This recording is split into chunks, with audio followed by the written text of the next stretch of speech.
দলমর্দন বা দলমাদল কামান এখন নিস্তব্ধ। ভাস্কর পণ্ডিতের দুর্ধর্ষ মারাঠা বাহিনীর বিরুদ্ধে দলমর্দন গর্জন করে উঠেছিল মল্লভূমির রাজধানী বিষ্ণুপুরের দুর্গ থেকে। মল্লভূমবাসীর বিশ্বাস, রাজদেবতা মদনমোহন স্বহস্তে দলমাদল ধারণ করে বন বিষ্ণুপুরের অরণ্যভূমি কাঁপিয়ে তুলেছিলেন। বাংলার দলমাদলের গর্জনে মারাঠা দস্যুরা বিপর্যস্ত হয়ে অরণ্যে আত্মগোপন করেছিল। তারপর আরও অনেক কামান গর্জে উঠেছে মল্লভূমি থেকে বিদেশি ব্রিটিশ দস্যুদের বিরুদ্ধে।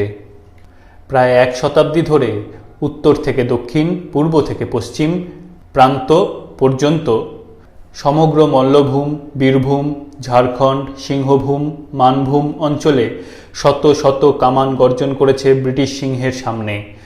আজ সব নিস্তব্ধ। দলমাদল ঐতিহাসিক কৌতূহলের বস্তুরূপে সংরক্ষিত, বাকি অধিকাংশই মল্লভূমের ভূগর্ভে সমাধিস্থ। স্বাধীন বাংলার এক অতীত যুগের স্বপ্নপুরী বিষ্ণুপুর। মধ্যরাত্রে বিষ্ণুপুর স্টেশন থেকে গড় দরজার কাছে দেওয়ানবাড়ি যাবার পথে বারবার আমার এই কথা মনে হচ্ছিল, বাংলার অন্যান্য মফস্বল শহরের সঙ্গে বিষ্ণুপুরের একটা পার্থক্য আছে। প্রতি মুহূর্তে সেটা অনুভব করছিলাম। শহরের একাংশের নাম মারাঠা ছাউনি এবং তারই দক্ষিণে বীর দরজা, প্রাচীন দুর্গের প্রবেশদ্বার। মাঝরাতে সমস্ত শহর নিঝুম, নিস্তব্ধ। মনে হচ্ছিল যেন ঐতিহাসিক স্মৃতির স্বপ্ন দেখছে ঘুমন্ত বিষ্ণুপুর এবং সর্বাঙ্গ তার স্বপ্ন স্পর্শে রোমাঞ্চিত হয়ে উঠছে। ইতিহাস অনেক সময় কাব্যের চেয়েও বেশি রোম্যান্টিক মনে হয়, অন্তত বিষ্ণুপুরে আমার তাই মনে হয়েছে। দেওয়ানবাড়ির অতিথি, সুতরাং গড়দরজার কাছে বিষ্ণুপুরের ঐতিহাসিক স্মৃতির ভগ্নস্তূপের কোলে আমি আশ্রয় নিয়েছি। রোমাঞ্চ হওয়া স্বাভাবিক। মা দিদিমাদের কাছে বসে গল্প শুনেছি, অতীত দিনের নানা রকম টুকরো কথা, রাজার কথা, রাজকর্মচারীদের কথা, বিষ্ণুপুরের বিচিত্র সব উৎসব পার্বণের কথা, ছড়া প্রবাদ, আচার অনুষ্ঠানের কথা। যত শুনেছি ও দেখেছি তত মনে হয়েছে বিষ্ণুপুরকে যাঁরা ইন্দ্রপুরী বলে গেছেন তারা শুধু বড় বড় বাঁধ, গড়, দুর্গ ও মন্দির দেখে বলেননি, বিষ্ণুপুরবাসীর উৎসব পার্বণ, শিল্পকলায় অপূর্ব মানৈশ্বর্যের বিকাশ দেখেও বলেছিলেন। বড় বড় ইমারত, অট্টালিকা, স্তূপীকৃত ইটের রুচিহীন প্রাসাদ বা গৃহ বিষ্ণুপুর শহরে খুব বেশি নেই, বোধহয় অন্যান্য মফস্বল শহরের তুলনায় সবচেয়ে কম।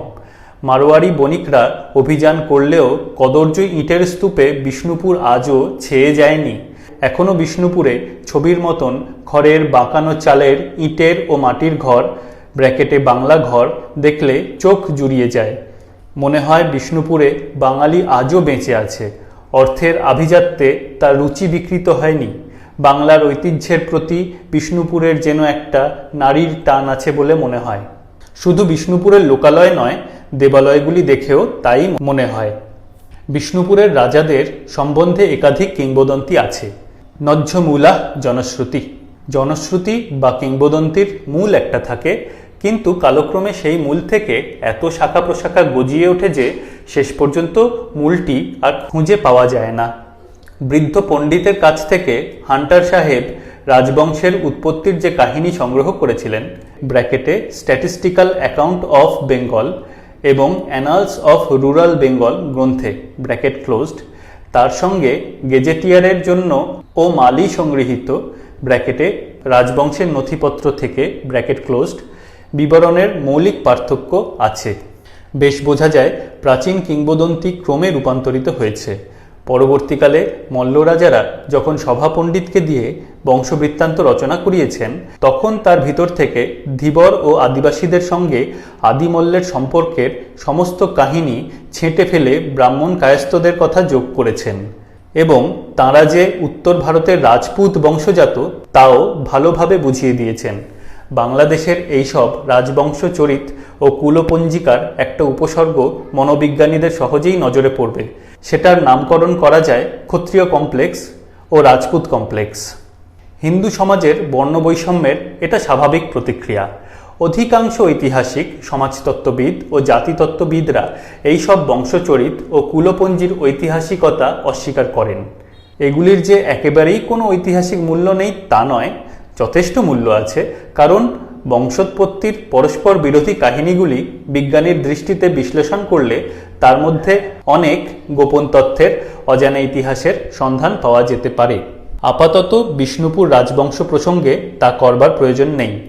একদল ঐতিহাসিক বিষ্ণুপুরের রাজাদের স্থানীয় অধিবাসীদের বংশধর বলে মনে করেন। আমারও ব্যক্তিগত ধারণা তাই, এবং তা নিয়ে বিতর্কের প্রয়োজন নেই। সবচেয়ে বড় কথা, বিষ্ণুপুরের রাজারা বাঙালি এবং পশ্চিমবঙ্গের স্বাধীন বাঙালি সামন্ত রাজাদের মধ্যে নিঃসন্দেহে অন্যতম শ্রেষ্ঠ রাজা। অবশ্য একদা ছিলেন, এখন রাজা নামে আছেন, রাজত্ব নামেও নেই। বিষ্ণুপুরের রাজাদের শৌর্যবীর্যের কাহিনী, স্বাধীনতা প্রীতির কাহিনী, সাংস্কৃতিক বদান্যতা, ধর্মানুরাগ ও উদারতার কাহিনী আজ রূপকথার মতন অবিশ্বাস্য মনে হলেও এককালে ঐতিহাসিক সত্য ছিল। সুবিস্তৃত মল্লভূমের স্বাধীন রাজা ছিলেন তাঁরা, মল্লাবনীনাথ বলে পরিচিত। মল্লভূমের সীমানা তখন উত্তরে সাঁওতাল পরগনার দামিনীকো, দক্ষিণে মেদিনীপুরের একাংশ, পূর্বে বর্ধমানের একাংশ এবং পশ্চিমে পঞ্চকোট, মানভূম ও ছোটনাগপুরের অনেকটা অঞ্চল পর্যন্ত বিস্তৃত ছিল। তাঁরা যে মল্লবীর ছিলেন তা তাঁদের আদিমল্ল, জয়মল্ল, কালুমল্ল, বীর হাম্বীর প্রভৃতি নাম থেকেই বোঝা যায়। হিন্দু যুগে মল্ল রাজাদের সঠিক কোনো ইতিহাস জানা যায় না। মনে হয় বাংলার পশ্চিম সীমান্ত প্রদেশের অন্যান্য স্বাধীন স্থানীয় রাজাদের মতন তাঁরাও রাজত্ব করতেন এবং প্রতিবেশী দুর্বল রাজা গোষ্ঠী ও কৌম ট্রাইবাল সর্দারদের পরাজিত করে ক্রমে রাজ্যের সীমানা বিস্তৃত করেছেন। সীমান্তের আদিবাসী ও অন্যান্য সংশ্লিষ্ট জাতির মধ্যে মল্ল রাজাদের অসাধারণ প্রতিপত্তি ছিল এবং সেই জন্য তাদেরই রাজা বলে তাঁরা পরিচিত ছিলেন। বাংলার আদিবাসী, ধীবর, ডোম প্রভৃতি জাতি বীর যোদ্ধার জাতি এবং বাঙালির বীরত্বের কাহিনীর প্রধান নায়ক তারাই। আজও মধ্যে মধ্যে বীরভূম, বিষ্ণুপুর অঞ্চলে ডোমদের কারা নাকারা বাজিয়ে পথে বেরুতে দেখা যায়। পশ্চিমবঙ্গের ধর্মমঙ্গল কাব্যে যুদ্ধযাত্রার চমৎকার বর্ণনা আছে। এইসব বর্ণনা থেকে পঞ্চদশ-ষোড়শ শতাব্দী ও তারও আগেকার যোদ্ধা বীর বাঙালির ছবি চোখের সামনে ভেসে ওঠে। মল্লভূমবাসী জনৈক ধর্মমঙ্গল রচয়িতার বর্ণনা থেকে এই বর্ণনা কিছুটা উদ্ধৃত করছি। গজপৃষ্ঠে ধাং ধাং বাজে জোড়া দামা, সাজিল ভূপতি রায় মাহুদ্দার মামা। আগে চলে 12 ঘণ্টা পতাকা নিশান, 26,000 ঘোড়া চলে কানে কান। সাজিল প্রধান ঢালি বুড়া কুম্ভকার, মত্ত ধানুকি কালসার। রায়বাঁশ ধাইল লাখে লাখ, টমক ধামসা বাজে রণসিংহা ঢাক। 3,000 সেনা সঙ্গে হাতে ধনুস্বর, হাঁড়িয়া চামর বাঁধা বাঁশের উপর। রাম রায় চাষা সাজে সমরে প্রচণ্ড, জমকে নাসিতে পারে যুদ্ধা এক দণ্ড।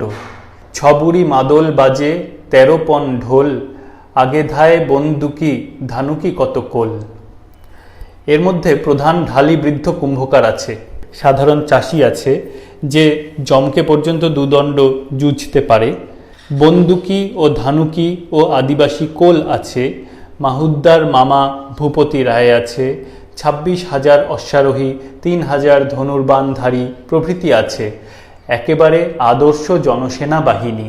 কোনো বিদেশি রাজা বা অপ্রিয় রাজার সাহস হতো না এই রকম জনসেনা গঠন করতে।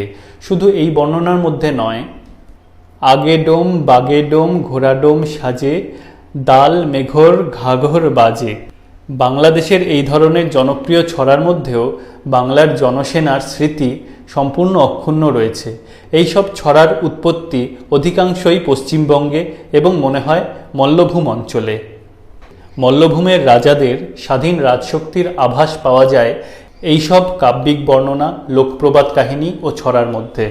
প্রবাদ আছে, রঘুনাথ সিংহ একবার মুর্শিদাবাদের নবাব দরবারে গিয়ে দেখেন যে নবাবের একটি দুর্ধর্ষ প্রকৃতির ঘোড়াকে স্নান করাবার জন্য 16 জন অশ্বারোহী ধরে নিয়ে যাচ্ছে।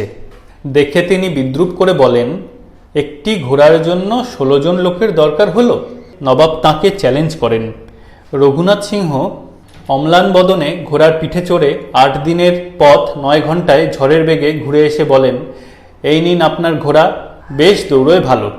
বিষ্ণুপুরের রাজার রাজস্ব মকুব করে নবাব সসম্মানে তাঁকে বিষ্ণুপুরে পাঠিয়ে দেন।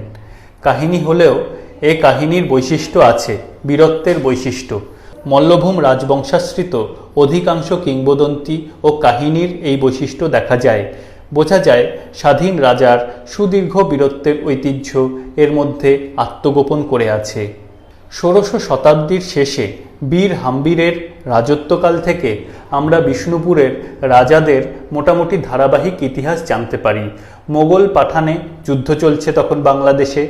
পাঠান আমলে এবং মোগল আমলেও দেখা যায় মুসলমান শাসকেরা সীমান্তের হিন্দু রাজা বিষ্ণুপুর রাজাদের আভ্যন্তরিক রাজ্য শাসন ব্যাপারে বিশেষ হস্তক্ষেপ করতে সাহস পাননি, মুর্শিদ কুলি খাঁ পর্যন্ত না। কিন্তু ব্রিটিশ শাসকরা করেছিলেন। ব্রিটিশ আমলে বর্ধিত রাজস্বের দায়ে, দুর্ভিক্ষের চাপে ও ঘরোয়া গোলযোগের মধ্যে বিষ্ণুপুর রাজবংশের দ্রুত অবনতি হতে থাকে। দুর্দিনের সময় অন্তর্দ্বন্দ্ব বিষ্ণুপুর রাজবংশের অধঃপতনের অন্যতম কারণ হয়। অষ্টাদশ শতাব্দীর শেষ ও ঊনবিংশ শতাব্দীর গোড়া থেকে বিষ্ণুপুরের রাজাদের চরম দুর্দিন দেখা দেয়। 1806 সালে বর্ধমানের মহারাজা নিলামে বিষ্ণুপুরের রাজাদের অধিকাংশ সম্পত্তি কিনে নেন। গভর্নমেন্টের সামান্য বৃত্তি ও দেবোত্তর সম্পত্তিটুকু শুধু সম্বল থাকে রাজাদের। তাই নিয়ে তাঁরা বিষ্ণুপুরে, ইন্দাসে, জামকুন্ডি ও কুচিয়াকোলে ছিন্ন ভিন্ন অবস্থায় জীবনযাপন করতে থাকেন। ইংরেজ আমলে বাংলার পশ্চিম সীমান্তের অন্যতম স্বাধীন রাজবংশের রাজত্বের ইতিহাস এইভাবে শেষ হয়ে যায়। ইংরেজের কৃপাদৃষ্টিতে অবশেষে পত্তনী ব্যবস্থার মাধ্যমে বর্ধমানের মহারাজার শ্রীবৃদ্ধি হতে থাকে। বিষ্ণুপুর রাজবংশের অধঃপতন এবং বর্ধমান রাজবংশের শ্রীবৃদ্ধি ও উন্নতি হয় ইংরেজ শাসনকালে। মল্লরাজ বীর হাম্বিরের রাজত্বকালে আরেকটি বৈপ্লবিক ঘটনা ঘটে মল্লভূমের ইতিহাসে। শক্তির পূজারী মল্লভূমবাসীর রাজা বীর হাম্বির শ্রীনিবাস আচার্যের কাছে বৈষ্ণব ধর্মে দীক্ষিত হন। সপ্তদশ শতাব্দীর প্রথম থেকে বিষ্ণুপুরের রাজারা পরম বৈষ্ণব হয়ে পড়েন এবং শুধু বৈষ্ণব ধর্মের নয়, বৈষ্ণব যুগের বাংলা সাহিত্যেরও তাঁরা বিশেষ পোষকতা করেন। অষ্টাদশ শতাব্দীর মধ্যভাগ পর্যন্ত দক্ষিণ পশ্চিম রাঢ়ে এমন কবি অল্পই ছিলেন মল্ল রাজবংশের প্রশস্তি যাঁরা গাননি। মল্ল রাজারা ও রাজান্তপুরের মহিলারাও বৈষ্ণব শাস্ত্রে সুশিক্ষিত ছিলেন। তাঁরা নিজেরা অনেক বৈষ্ণব পদও রচনা করেছেন। কিন্তু বাংলার অন্যতম চারিত্রিক বৈশিষ্ট্য ভাবাতিশয্য। বৈষ্ণব ধর্মের দীক্ষা নিয়ে মল্ল রাজারা তাঁদের রাজ্যের মধ্যে ক্রমে বৈষ্ণব আচার অনুষ্ঠান কঠোরভাবে আবশ্যিক করলেন। সপ্তদশ অষ্টাদশ শতাব্দীতে এই অত্যুগ্র বৈষ্ণবতা কীরকম হাস্যকর হয়েছিল তার একটু দৃষ্টান্ত রূপরাম চক্রবর্তীর ধর্মমঙ্গল থেকে দিচ্ছি। রাজ্যের সহিত রাজা করে একাদশী, পঞ্চবর্ণ দ্বিজ আদি থাকে উপবাসী, চারা মানা হাতিকে ঘোড়াকে মানা ঘাস, দশমীর বাদ্যবাজে রাজার নিবাস। কবি ইঙ্গিত করেছেন একাদশীর দিনে বিষ্ণুপুরের পোষা জন্তুদেরও খাদ্য দেওয়া হতো না। গোপাল সিংহের বেগার প্রবাদের মধ্যে এই উৎকট বৈষ্ণবতার ইঙ্গিত আছে। বৈষ্ণব ধর্মে দীক্ষা নিয়ে বিষ্ণুপুরের রাজারা যেমন বাংলার ধর্ম ও সংস্কৃতিকে নানা দিক থেকে সমৃদ্ধ করেছেন, তেমনি ক্রমে তার উৎকট আতিশয্যের জন্য নিজেদের অধঃপতনের পথ সুগম করেছেন।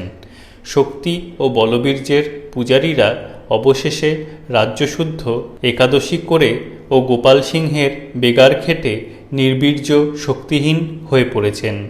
তারপর ঐতিহাসিক ঘটনাবর্তের ক্রমাগত ধাক্কায় ভিত পর্যন্ত ভেঙে পড়তে দেরি হয়নি। বাংলার ঐতিহাসিক পশ্চিম প্রান্তের বীর প্রহরী বিষ্ণুপুর রাজবংশের পতনের পর বাঙালির স্বাধীন জীবনের সূর্য অস্ত গেছে। বিষ্ণুপুরের দুর্গের দিকে চেয়ে, দলমাদল কামানের দিকে চেয়ে কেবল এই কথাই আমার মনে হচ্ছিল।